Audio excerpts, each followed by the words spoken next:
আসসালামু আলাইকুম ওয়া রাহমাতুল্লাহি ওয়া বারাকাতুহু। প্রিয় প্রতিকার চ্যানেলের বন্ধুরা, শুক্রবারের বিশেষ আয়োজনে আপনাদের স্বাগতম। এক রোদেলা দুপুর, উঠোনের দক্ষিণ পাশে বকুল গাছের নিচে আনমনা হয়ে বসেছিলাম। আচমকা মেঘের চোখ রাঙানিতে তড়িঘড়ি করে উঠোনে ছড়িয়ে ছিটিয়ে থাকা চেয়ার, টুল এসব ভেতরে আনতেই ঝুম বৃষ্টি। মনে হলো যেন আমার গুছিয়ে ভেতরে আসার অপেক্ষায় ছিল। যেই না আমি ভেতরে আসলাম, অমনি ঝুপ করে আছড়ে পড়ল। ভয় পেয়ে গিয়েছিলাম। এমন রোদেলা বৃষ্টি দেখি না আজ অনেক দিন হলো। এমন দিনে সোহানের সাথে যদি এক পশলা বৃষ্টি বিলাস করতে পারতাম, তাহলে এক জীবনে আর কিছু চাইতাম না। বৃষ্টিতে ওর হাত ধরে পুরো উঠোন চষে নিতাম, গুনগুন সুর তুলে ঊর্ধ্বাকাশে দৃষ্টি ফেরাতাম। এরপর ওর বৃষ্টি ভেজা বুকের কোটরে আলতো করে নিজেকে লুকিয়ে নিতাম।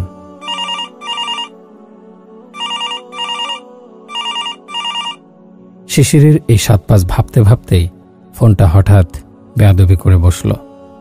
ওর বৃষ্টি বিলাসকে কাদাময় করে দিল।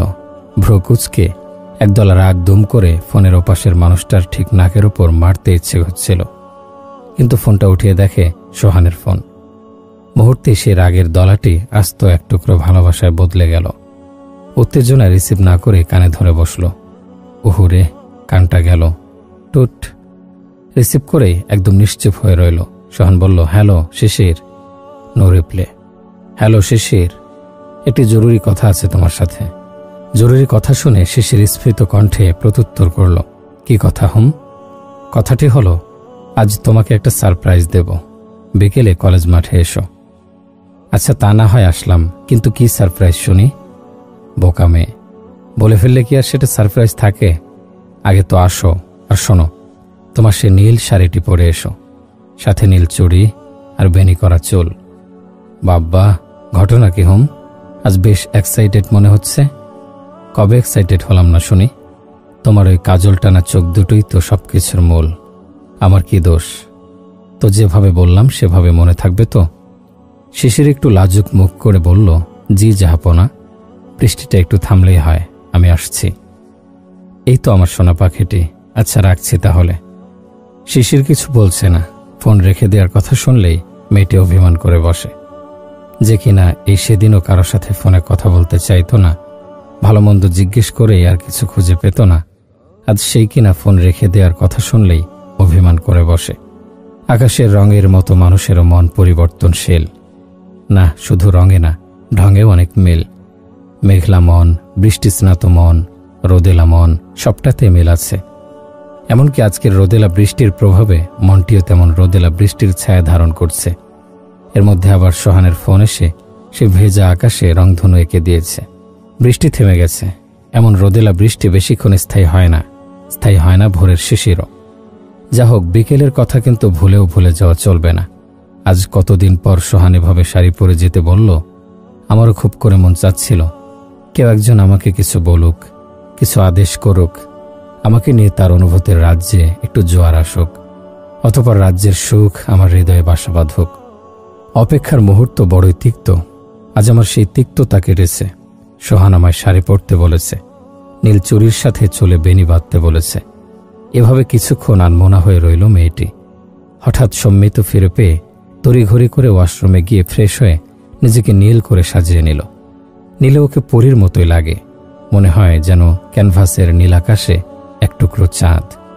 ওর এই নীলা সাজ পুরুষ হৃদয়ে ঝড় তুলতে বেজায় পটু। বের হওয়ার আগ মুহূর্তে সোহানের দেয়া সেই নুপুরের কথা মনে পড়ল। আচমকা ব্রেক কষে ড্রেসিং টেবিলের দিকে ছুটে গেল। ড্রয়ার থেকে বক্সটি বের করে কোমল চোখে কিছুক্ষণ তাকিয়ে থেকে নুপুর দুটি হাতে তুলে নিল।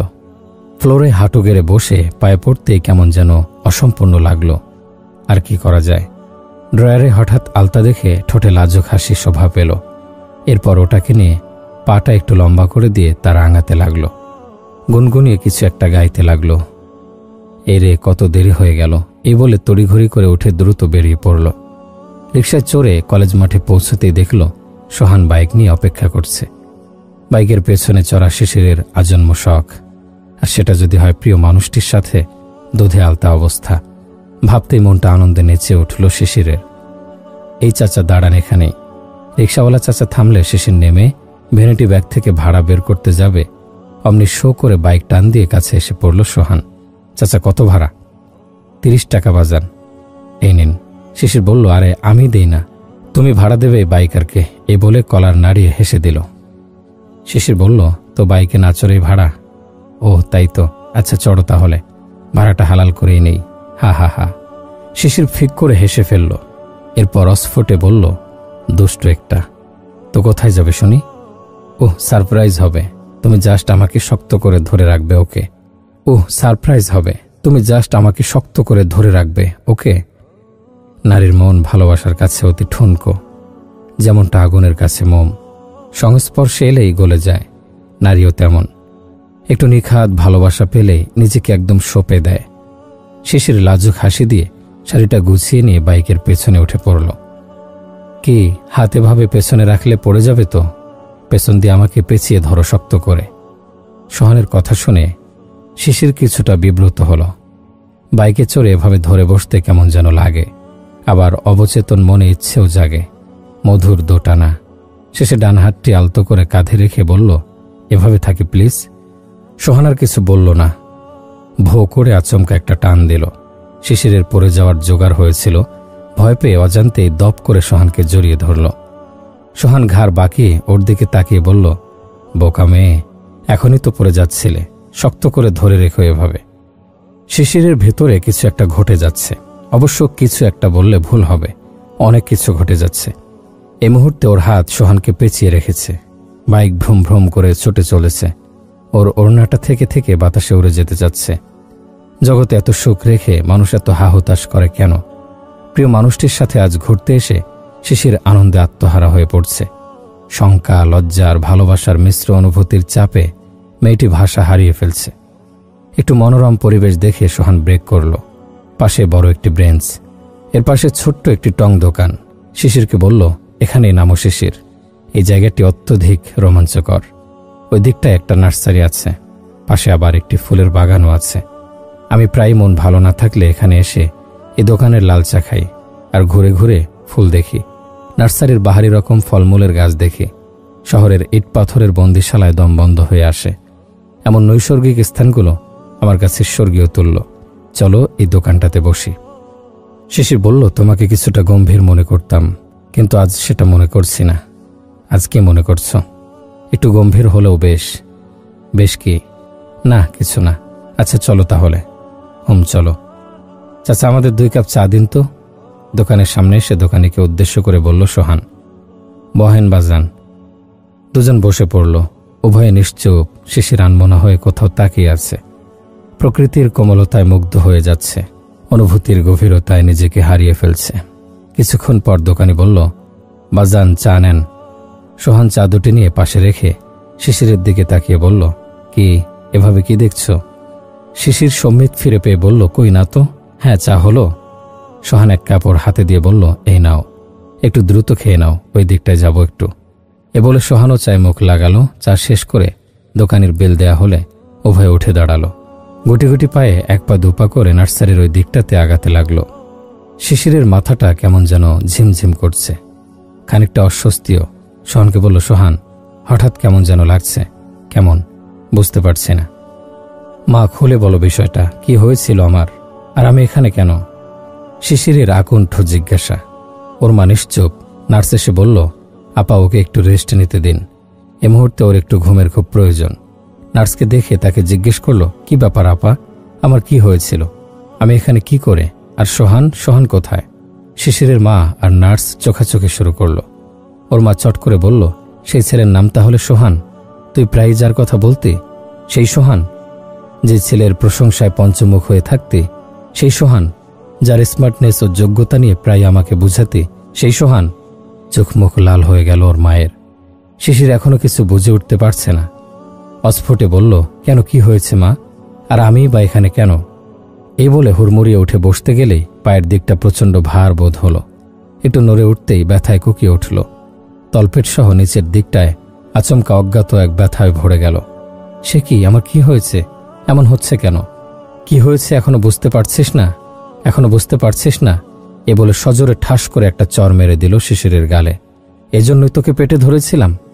এজন্যই তোকে এত কষ্ট করে বড় করেছিলাম, এজন্যই যখন যা চাইতি যেভাবে হোক সবকিছু ম্যানেজ করে দিতাম, এজন্যই কেন এমনটা করলি, কেন? বেডের সাথে মাথা ঠেকিয়ে ফুপিয়ে কান্না জুড়ে দিল শিশিরের মা। সবকিছু কেমন যেন হয়ে যাচ্ছে, ঠাহর করতে বেগ পেতে হচ্ছে শিশিরের। কি এমন কাজ করলাম আমি? শিশির অস্ফুটে বলল। হঠাৎ পায়ের দিকে চোখ পড়তেই আলতা রঙের সাথে গাঢ় লাল আরো কিছুর দাগ চোখে পড়ল। তপ করে আতকে উঠল শিশির। এ কি? আমি তাহলে? সোহান তাহলে আমাকে? পুরো আসমানটি যেন আকস্মিক ভেঙে পড়ল শিশিরের ওপর। সোহান এমনটি করতে পারে না, ও এমনটি করার ছেলে না। আমি উদ্ভ্রান্তের মতো হাউমাউ করে কেঁদে উঠল মেয়েটি। ওর মাও কাঁদছে, যে কান্নার কোনো সুর নেই, একেবারে বেসুরা কান্না। মেয়ের দুর্ঘটনার বিচার চেয়ে হতভাগিনী মায়ের গগন বিদারী চিৎকারে যেন হসপিটালের দেয়ালগুলো ফেটে পড়ার উপক্রম। আসলে আমরা জানি এদেশে বিচার নেই, তবু এই বিচারহীনতাকে দায়ী করার আগে আমাদের মেয়েদের বিবেকহীনতাকে দায়ী করা উচিত নয় কি? মাছ পানিতেই নিরাপদ। আল্লাহ তাআলা পানির মধ্যে ওর জন্য নিরাপত্তা ও সুখ রেখেছেন। পানি থেকে তুলে হীরের পাত্রে রাখলেও ওর ধ্বংস অনিবার্য। পাখি মুক্ত আকাশে নিরাপদ। আল্লাহ মুক্ত আকাশে ওর রিজিক, নিরাপত্তা ও সুখ রেখেছেন। কিন্তু ওকে বন্দি করে স্বর্ণের খাঁচায় রাখলেও সুখ ওর জন্য কেবলই অলিক স্বপ্ন। হিংস্র পশু বনেই নিরাপদ। আল্লাহ তাআলা বনের মধ্যে ওর স্বাচ্ছন্দ্য, ভালো লাগা ও রিজিকের ব্যবস্থা রেখেছেন। কিন্তু ওকে চিড়িয়াখানায় বন্দি করে দৈনিক তাজা মাংস খাওয়ালেও সুখ ওর জন্য শুধুই দুঃস্বপ্ন। আর নারীরা পর্দায় নিরাপদ, দিন মানায় নিরাপদ। আল্লাহ তাআলার আদেশ অনুযায়ী ফ্রি মিক্সিং থেকে বিরত থাকার মধ্যেই নিরাপদ। বিবাহপূর্ব রিলেশন থেকে নিজেকে গুটিয়ে রাখার মধ্যেই বিবাহোত্তর সুখ লুকিয়ে আছে। আল্লাহর নাফরমানি থেকে ফিরে থাকার মধ্যেই জান্নাতি সুখ নিহিত রয়েছে। এই কান্নাটা যদি জায়নামাজে হতো, তাহলে মনে হয় না মা মেয়েকে হসপিটালের বেডে এভাবে বেসুরা কান্নায় বিগলিত হতে হতো। অথচ তিনি এই সকল প্রতিকূলতা থেকে মুখ ফিরিয়ে প্রতিনিয়ত তার দিকে আমাদের ডাকছেন, ফাফিররু ইলাল্লাহ। কিন্তু আমরা তাতে সাড়া দিই না। আর যখন বজ্রপাতের তীব্র গর্জন কলিজা বিদীর্ণ করে দেয়, কিংবা কোনো ভেজা বিড়াল হিংস্র আচর কেটে দেহ মন ক্ষত বিক্ষত করে দেয়, তখন আর হুঁশ থাকে না। আমরা ভুলে গেছি সময়ের 1 ফোড়, অসময়ের 10 ফোড়।